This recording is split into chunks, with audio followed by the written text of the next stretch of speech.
Lotus NEET biology Tamil YouTube channel. So நம்ம இன்றைக்கி பார்க்க போகிற வீடியோ பிஜிடிஆர்பி டிஎன் டெட் 2025 வரக்கூடிய தேர்வுக்கு தொடர்ந்து படிக்க நம்மளை நாமே பண்ணுங்க எப்படி செல்ஃப் மோட்டிவேஷன் செஞ்சுக்கிறது. ஸோ இதை பற்றி தான் பார்ப்போம். சரிங்களா? வீடியோ பார்க்குறதுக்கு முன்னாடி நான் போடுற வீடியோ பிடிச்சிருந்தால் மறக்காமல் சேனலை சப்ஸ்கிரைப் பண்ணுங்கள், வீடியோவை லைக் பண்ணுங்கள், வீடியோவை உங்கள் ஃப்ரெண்ட்ஸுக்கும் ஷேர் பண்ணுங்கள். வீடியோக்குள்ளே போகலாம். ஃபஸ்ட்டு மோட்டிவேஷன்னா என்ன, செல்ஃப் மோட்டிவேஷன்னா என்ன அப்படின்னு தெரிஞ்சுப்போம்.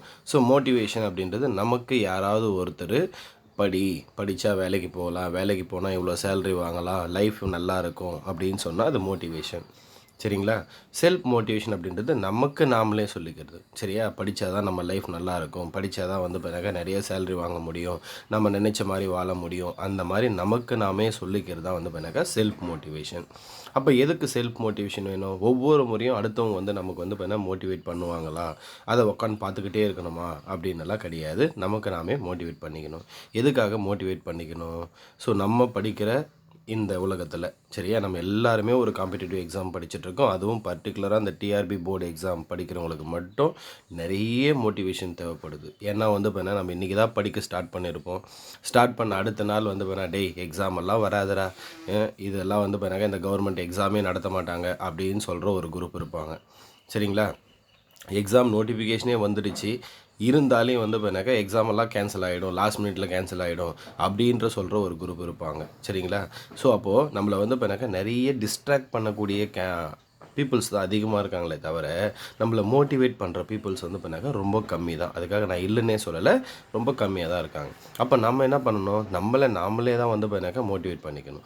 அப்போது நம்ம பார்த்தீங்கன்னாக்கா நம்ம படிக்கும்போது நமக்கு நிறைய டிஸ்ட்ராக்ஷன் வருது.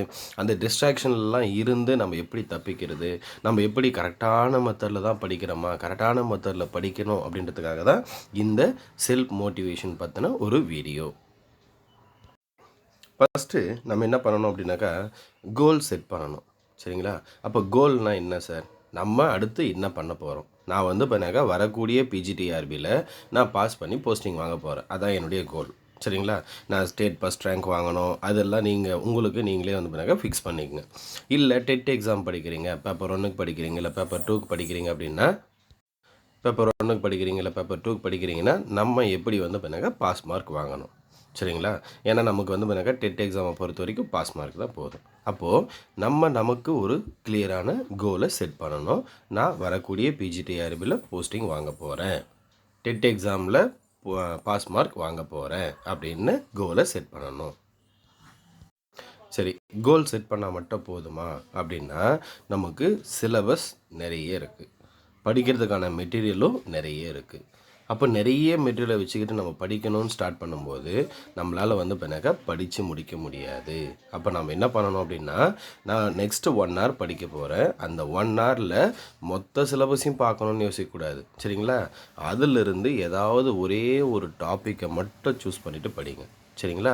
அப்போது டாப்பிக்காக சூஸ் பண்ணிவிட்டு படிக்கும்போது அடுத்த 1 hourல எனக்கு இந்த சின்ன டாபிக், அப்போ சின்னதாக இருக்கும்போது நம்மளால் என்ன பண்ண முடியும்னாக்கா கம்ப்ளீட்டாக பண்ணாக்கா கம்ப்ளீட் பண்ண முடியும். இதே பண்ணாக்கா மொத்த சிலபஸை வச்சுக்கிட்டு நம்மளால் பண்ணாக்கா கம்ப்ளீட் பண்ண முடியுமானா கம்ப்ளீட் பண்ண முடியாது. அப்போது சிலபஸை பண்ணாக்கா பெருசாக வச்சுக்கிட்டு படிக்கணும் அப்படின்னாக்கா கண்டிப்பாக டிமோட்டிவேட் ஆகும். அப்போ அந்த சிலபஸ் என்ன பண்ணுங்கள், சின்னதாக பிரிச்சுக்குங்க, சின்ன கண்டென்ட்டாக பிரிச்சுக்குங்க. ஈஸியாக நம்மளால் பண்ணாக்கா படிக்க முடியும். நெக்ஸ்ட்டு கிரியேட் எ ரிவார்ட் சிஸ்டம். அப்போ ரிவார்ட் சிஸ்டம்னா என்ன? இப்போ பார்த்தீங்கன்னாக்கா நான் நெக்ஸ்ட்டு 1 hourக்குள்ளே இந்த டாபிக் படிக்க போகிறேன். சரிங்களா? நான் என்ன பண்ண போகிறேன், ஒரு சின்னதாக ஒரு டாபிக் மட்டும் தான் சூஸ் பண்ண போகிறேன். அந்த சின்ன டாபிக் நான் கம்ப்ளீட் பண்ணிட்டேன் அப்படின்னா நான் என்ன பண்ணலாம், எனக்கு பார்த்தீங்கன்னா அப்போ ஒரு சின்ன டாபிக் முடிச்சுட்டு அதுக்கப்புறம் நான் ஸ்நாக்ஸ் சாப்பிட போகிறேன், இல்லை பார்த்தீங்கன்னாக்கா ஒரு ஜூஸ் குடிக்க போகிறேன், இல்லை பார்த்தீங்கன்னாக்கா நான் சாப்பாடு சாப்பிட போகிறேன். சரிங்களா?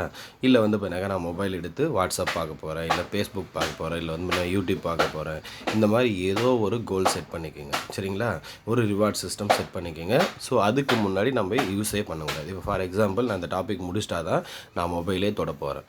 அப்போ நம்ம என்ன பண்ணுவோம், மொபைல் தொடுறதுக்கு முன்னாடி நம்ம திரும்ப இதை முடிக்கலை, இன்னும் மொபைல் தொடக்கூடாது அப்படின்னு மொபைல் காலே வந்தால் கூட எடுக்கக்கூடாது. ஸோ அந்த மாதிரி பார்த்தீங்கன்னா நமக்கு நாமே ஒரு ரிவார்ட் சிஸ்டத்தை யூஸ் பண்ணிக்கணும். சரிங்களா?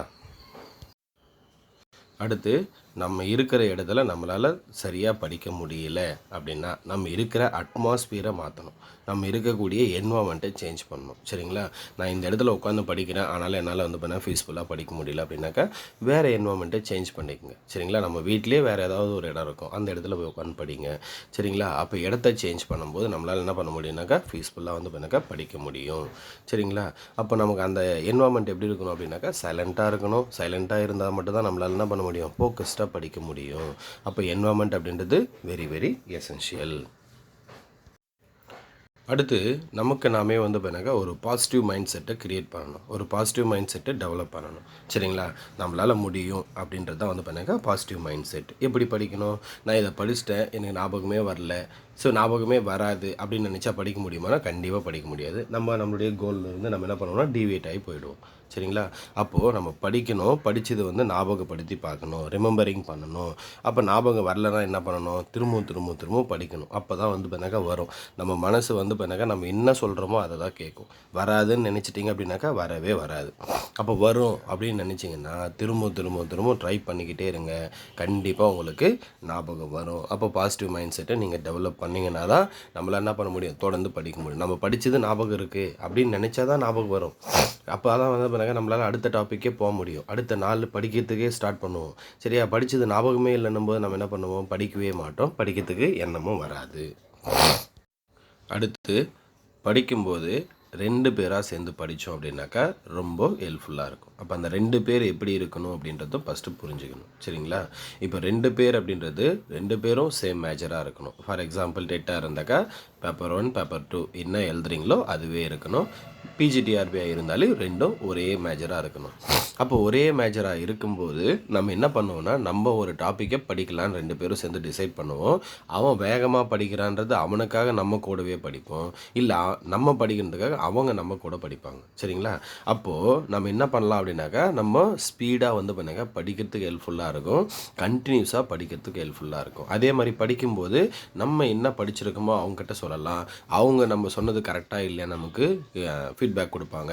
அதே மாதிரி அவங்க படித்ததை நம்மக்கிட்ட சொல்லும்போது அவங்க என்ன படித்தாங்களோ அதை நம்ம ஒரு முறை நம்ம படித்ததை ரீகால் பண்ணுறதுக்கு ஹெல்ப்ஃபுல்லாக இருக்கும்.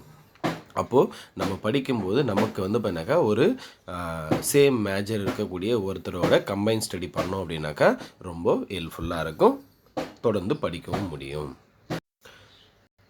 அதே மாதிரி ஏதாவது வந்து பண்ணாக்கா ஒரு டிஃபிகல்ட்டான ஒரு கொஷின் இருக்குது, டிஃபிகல்ட்டான வந்து பண்ணாக்கா ஒரு டாபிக் இருக்குது அப்படின்னாக்கா அதுக்கு நம்ம என்ன பண்ணணும் அப்படின்னா மைண்ட் மேப் மாதிரி வந்து பண்ணாக்கா போட்டு படிக்கணும். ஸோ இல்லை சார்ட் மாதிரி போட்டு நம்மளுடைய ரூமுடைய வாலில் பேஸ்ட் பண்ணி வைக்கிறது, அதை ரிப்பீட்டடாக பார்க்குறது, அது மூலிமா நம்ம என்ன பண்ண முடியும்னாக்கா தொடர்ந்து படிச்சுக்கிட்டே இருக்க முடியும்.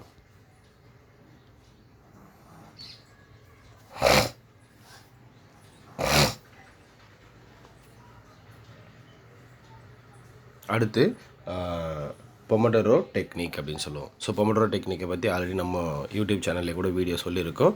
என்ன அப்படின்னாக்கா ஒரு 30 மினிட்ஸ் வந்து பண்ணாக்கா ஒரு ஷெடியூல். அந்த 30 மினிட்ஸுக்குள்ளே நான் என்ன பண்ண போகிறேன் அப்படின்னாக்கா ஒரு டாப்பிக்கை படிக்க போகிறேன். படித்து முடிச்சுட்டு என்ன படிச்சினோ அதை வந்து பண்ணாக்கா ரீகால் பண்ண போகிறேன். நெக்ஸ்ட்டு 5 மினிட்ஸ் நான் ரெஸ்ட் எடுக்க போகிறேன். சரிங்களா? அகைன் வந்து பண்ணாக்கா ஒரு 30 மினிட்ஸ் படிக்கிறது. இதுக்கு தான் என்ன பேருனா பொமடரோ டெக்னிக் அப்படின்னு பேர். இப்போ நான் சொன்ன இந்த மெத்தடெல்லாம் நீங்கள் ஃபாலோ பண்ணிங்கன்னாக்கா தொடர்ந்து படிக்க முடியும், உங்களுக்கு யூஸ்ஃபுல்லாகவும் இருக்கும். சரிங்களா? நம்ம அப்போ தான் வந்து பண்ணாக்கா வரக்கூடிய பிஜிடிஆர்பியாக இருக்கட்டும், டெட் எக்ஸாமாக இருக்கட்டும், அதில் தேர்ச்சி பெற்று நம்ம பணியாணையை வாங்க முடியும் அப்படின்னு சொல்லி இந்த வீடியோ முடிச்சுக்கிறேன். நன்றி, வணக்கம்.